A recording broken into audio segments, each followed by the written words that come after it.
नमस्कार, स्वागत है आपका खबर एक मिनट में।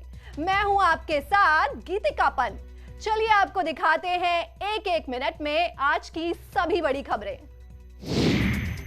रविवार को लखनऊ में किसान सम्मेलन के दौरान पहुंचे सीएम योगी ने गन्ना किसानों के लिए बड़ा ऐलान किया। सीएम ने गन्ने का समर्थन मूल्य में 25 रुपए प्रति कुंटल की बढ़ोतरी की घोषणा की, जिसके बाद अब 325 में बिकने वाला गन्ना 350 रुपए में बिकेगा। वहीं 315 रुपए वाले गन्ने का 340 रुपए चीनी मिलों को भुगतान करना होगा। गन्ना किसानों के गन्ना मूल्य का हम अब गन्ना मूल्य में वृद्धि करने की निर्णय की ओर हम आगे बढ़ रहे हैं। सरकार ने तय किया है कि भाइयों बहनों, राज्य में अब तक जिस गन्ने का 325 प्रति कुंटल दाम मिलता था, उस गन्ने का हम 350 रुपए गन्ना किसानों को भुगतान करेंगे। सीएम के फैसले के बाद गन्ना मंत्री ने आभार जताते हुए कहा कि सरकार किसानों के लिए बहुत काम कर रही है। जो सत्र आने वाला है, इसके लिए उत्तर प्रदेश में गन्ना मूल्य में 25 रुपए की बढ़ोतरी करके गन्ना मूल्य को 350 रुपया प्रति कुंटल करने का काम किया है। मुख्यमंत्री योगी आदित्यनाथ के गन्ने का समर्थन मूल्य में 25 रुपए प्रति कुंटल के बढ़ोतरी की घोषणा के बाद विपक्ष ने निशाना साधा है। बीएसपी अध्यक्ष मायावती ने ट्वीट कर कहा कि चुनाव से पहले सरकार को गन्ना किसानों की याद आई। किसान बहकावे में नहीं आएगा। सरकार ने 4.5 साल तक किसानों की घोर अनदेखी की है। 25 रुपए की बढ़ोतरी से समाधान नहीं होगा। बीजेपी पर बरसते हुए प्रियंका गांधी ने ट्वीट कर लिखा कि यूपी के गन्ना किसानों के साथ बड़ा धोखा है और 4.5 साल में 35 रुपए की मामूली बढ़ोतरी की गन्ने का मूल्य 400 रुपए प्रति कुंटल से 1 रुपए भी कम नहीं होना चाहिए। वहीं समाजवादी पार्टी के अध्यक्ष अखिलेश यादव ने ट्वीट कर लिखा, पहले किसानों के ईमान को गिराया और फिर नाम भर को दाम को बढ़ाना, ये चुनावी हथकंडा अब नहीं चलने वाला है। जैसे जैसे उत्तर प्रदेश में चुनाव पास आने लगा, सरकार यहाँ पे चुनावी वादे शुरू कर दिए। अब वो किसानों को, गन्ना किसानों को चुनावी वादे कर रही है। भाई किसान यहाँ लगातार 8-9 महीने से धरने पे बैठा है। 800 से ज्यादा किसानों की मौतें होंगी, तब तो सरकार को उनकी चिंता नहीं हुई, उनके बारे में बात नहीं की। किसान भी जानता है कि 2022 के चुनाव में किसान इस बार भारतीय जनता पार्टी को वोट के माध्यम से करारा जवाब देगा। कांग्रेस की महासचिव और यूपी प्रभारी प्रियंका गांधी आज अपने 5 दिनों के यूपी दौरे पर लखनऊ पहुंची, जहां एयरपोर्ट पर कांग्रेस के प्रदेश अध्यक्ष अजय सिंह लल्लू और कांग्रेस विधायक दल की नेता आराधना मिश्रा ने प्रियंका का स्वागत किया। इस दौरान भारी संख्या में कांग्रेस के कार्यकर्ता मौजूद रहे। बताया जा रहा कि प्रियंका गांधी उत्तर प्रदेश विधानसभा चुनाव 2022 को लेकर कांग्रेस की होने वाली जनसभाओं का रोड मैप तैयार करेंगी। इसके साथ ही पार्टी के नेताओं के साथ यूपी चुनाव को लेकर तैयारियों पर चर्चा होगी। मकसद है जो आने वाले दिन में कांग्रेस प्रतिज्ञा महारैली का आयोजन है, कांग्रेस प्रतिज्ञा यात्रा निकलनी है और खासकर जो बूथ और ग्राम सभा इकाइयों का गठन हुआ है, उसके प्रशिक्षण का जो आयोजन होना है, उसी के बारे में विस्तार से चर्चा करने के लिए। वहीं बीजेपी ने प्रियंका गांधी पर निशाना साधा। बीजेपी का कहना है कि प्रियंका यूं ही आकर घूम लिया करें, हालांकि उनके आने से कोई फायदा कांग्रेस को नहीं होगा। कांग्रेस बची ही नहीं तो खड़ी क्या होगी। दौरा कर लें और उनके मन को संतोष रहेगा कि हम दौरा करके आए। खुद इन पे उनको रिव्यू करना चाहिए कि उनके मीटिंग में जो लोग आ रहे हैं वो कहाँ से लाए जा रहे हैं, वो कौन लोग हैं। महंत नरेंद्र गिरी की मौत मामले में जांच कर रही सीबीआई की टीम को 3 आरोपियों की रिमांड मिल गई है। सीबीआई को आनंद गिरी, आदित्य तिवारी और संदीप तिवारी की रिमांड मिल गई है, जिसके बाद अब सीबीआई तीनों से पूछताछ करेगी। इसके साथ ही सीबीआई तीनों आरोपियों को रिमांड में लेकर इनसे महंत की मौत का राज उगलवाएगी। सीबीआई ने जो है आज सीजीएम कोर्ट में जो है अपना प्रार्थना पत्र दे करके जो है पीसीआर की मांग की थी और पीसीआर के लिए उन्होंने 10 दिन की रिमांड की मांग की थी। सीबीआई तीनों को हरिद्वार भी ले जा सकती है, जहां महंत ने अपने लेटर में कथित वीडियो बनाने की बात कही है। बताया जा रहा है कि सीबीआई ने आनंद गिरी, आदित्य तिवारी और संदीप तिवारी को 10 दिनों के रिमांड पर लेने के लिए कोर्ट से अपील की थी। इस मामले में ये बता दें कि सीबीआई के मुख्य जांच अधिकारी के एस नेगी की ओर से रिमांड के लिए अर्जी दाखिल की गई थी और 10 दिन की रिमांड मांगी गई थी, लेकिन कोर्ट ने 7 दिन की ही रिमांड मंजूर की है। जबकि वीडियो कॉन्फ्रेंसिंग से जब आरोपियों से कोर्ट ने बात की तो उन्होंने 2 या 3 दिन की ही रिमांड मंजूर करने की मांग की थी, लेकिन कोर्ट ने दोनों की बातों को नकारते हुए 7 दिन की फिलहाल रिमांड मंजूर की है। इन तमाम सवालों के जवाब अब सीबीआई को 7 दिन में तलाशने होंगे।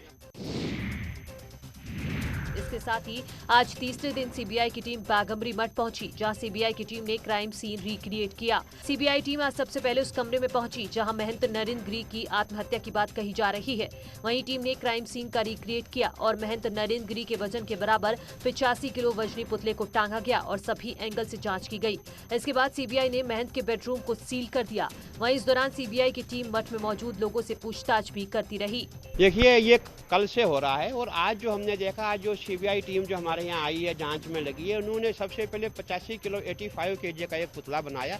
वो 85 केजी इसलिए कि जो महाराज का जो वेट था वो 85 केजी था, उतना पुतला बनाया गया। और सेम वही रस्सी, जैसे रस्सी वो प्लास्टिक की थी, उसी रस्सी का प्रयोग किया गया और सेम उसी शक्ल में जो है वो जो पुतला ऊपर लिया गया और जो तख्त पे उनको उठा करके बेंच पे लगा करके जैसे एक फांसी का जो सुसाइड उस समय हुआ होगा, उसी के आधार पे उन्होंने ये लगाया कि क्या ये सच है, सुसाइड है या मर्डर है। प्रधानमंत्री मोदी ने नेशनल डिजिटल हेल्थ मिशन की शुरुआत की। इस मौके पर उन्होंने भरोसा दिलाया कि इस मिशन से स्वास्थ्य के क्षेत्र में क्रांतिकारी बदलाव आएगा। देश की स्वास्थ्य सुविधाओं को मजबूत करने का जो अभियान चल रहा है, वो आज से एक नए चरण में प्रवेश कर रहा है और ये सामान्य चरण नहीं है, ये असामान्य चरण है। आज एक ऐसे मिशन की शुरुआत हो रही है जिसमें भारत की स्वास्थ्य सुविधाओं में क्रांतिकारी परिवर्तन लाने की बहुत बड़ी ताकत है। आज भारत के पास दुनिया का सबसे बड़ा डिजिटल इंफ्रास्ट्रक्चर है और इसकी मदद से भारत में स्वास्थ्य के क्षेत्र में क्रांतिकारी बदलाव आएगा।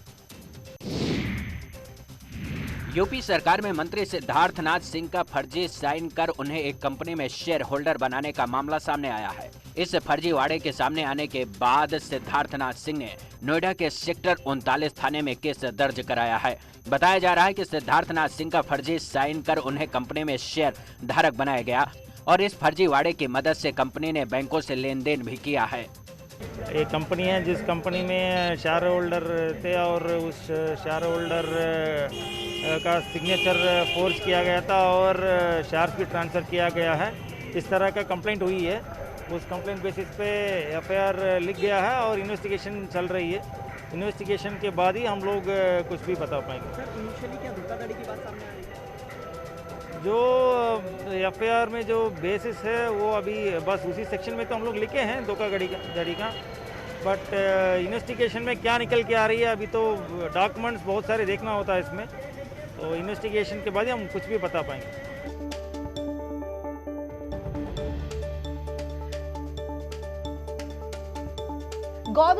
गौतम बुद्ध नगर में बिल्डर से बकाये की वसूली 2 करोड़ 77 लाख रुपए से ज्यादा की वसूली।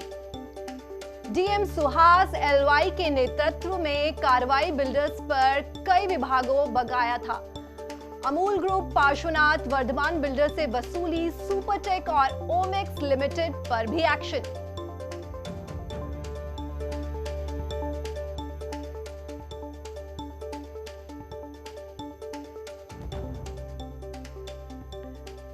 गौतम बुद्ध नगर में बिल्डर से बकाये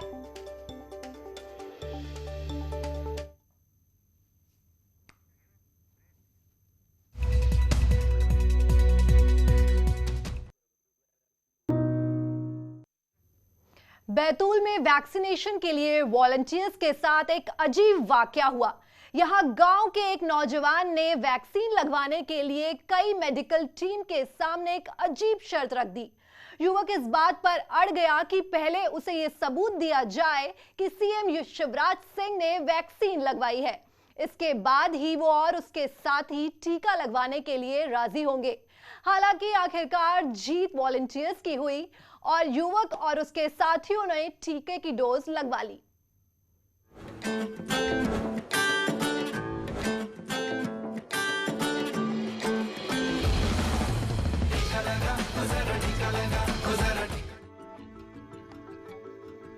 मध्य प्रदेश के बैतूल में वैक्सीनेशन के लिए गई टीम को उस वक्त एक अजीबोगरीब हालात का सामना करना पड़ा जब वैक्सीनेशन के लिए गई टीम के सामने गांव के एक युवक ने अपने और अपने कुछ दोस्तों के टीकाकरण के लिए एक अजीब सी शर्त रख दी।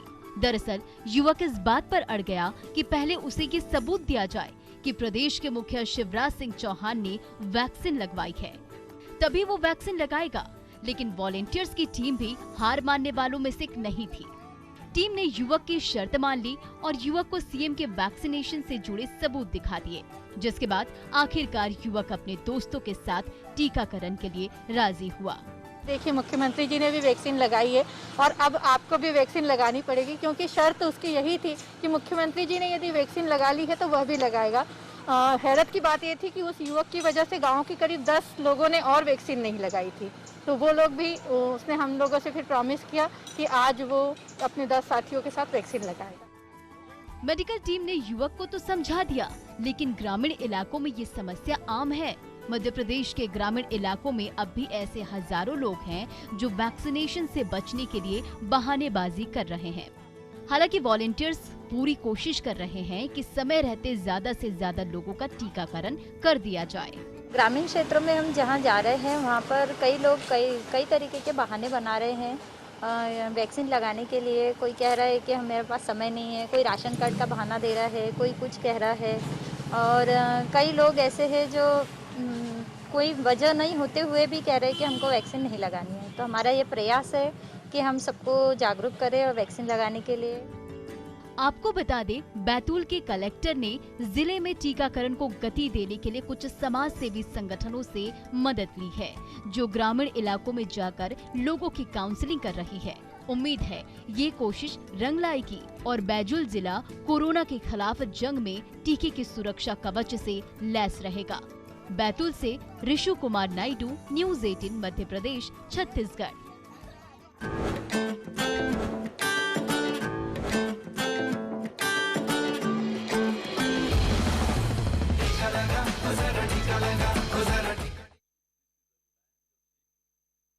खीरी पुलिस ने 3 शातिर चोरों